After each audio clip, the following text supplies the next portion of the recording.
그래서 저는 대법관 수를 25명 내외로 늘려야 한다고 봅니다. 지금 대법관 수는 14명인데 대법원장 재판안 치고 법원행정장 재판안 치고 12명이 지금 하고 있습니다.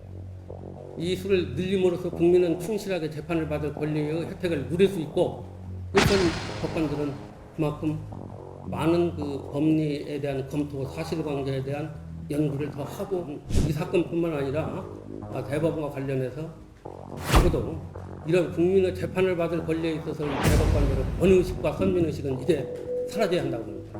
그래서 민주당 공약으로 대법관 수를 대폭 늘리는 것을 제안을 하고 저도 선대위에서 충분히 검토를 해서 반영시킬 수 있도록 노력을 합니다. 이건 단순한 보복 차원이 아닙니다. 대법원이 임의로 단축해서 판결을 6월 3일 전에 선고할 수도 있다. 이렇게 하고 또 이런 상정을 하고 있는데 이럴 수는 이건 안 되는 겁니다. 대법원도 알고 있을 겁니다. 이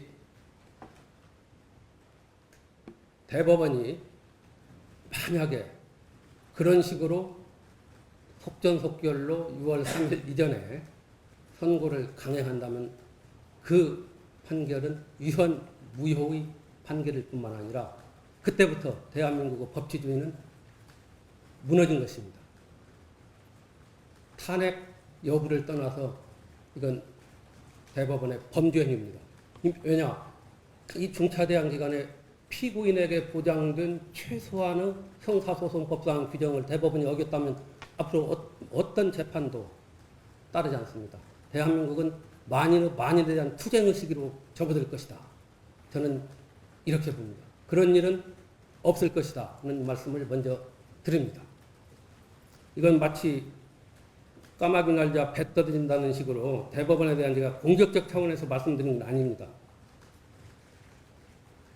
사법부의 최대 현안, 사법부라기보다도 법조계의 최대 현안 중 하나가 무엇인지 여러분 아십니까?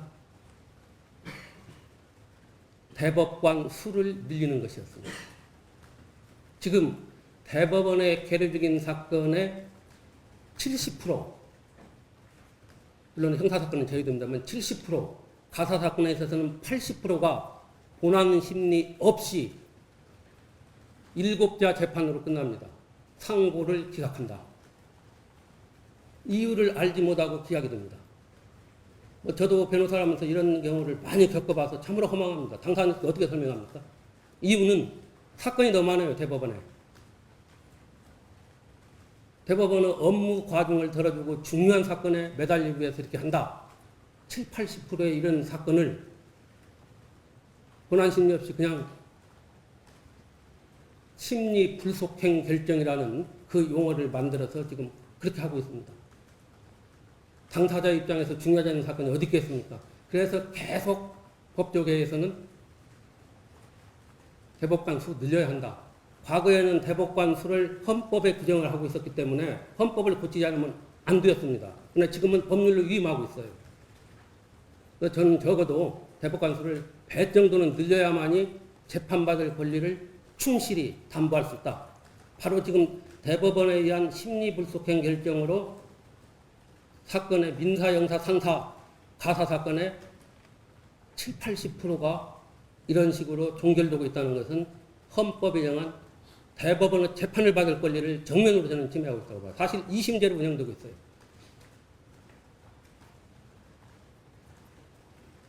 그래서 저는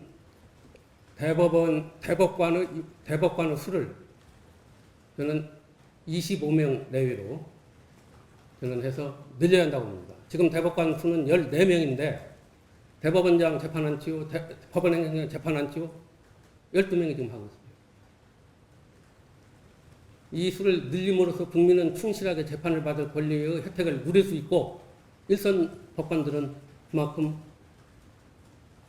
업무 부담뿐만 아니라 많은 그 법리에 대한 검토, 사실관계에 대한 연구를 더 하고 재판에 말씀드립니다. 이것은 법원 내에서도 찬성하는 분위기가 대다수입니다.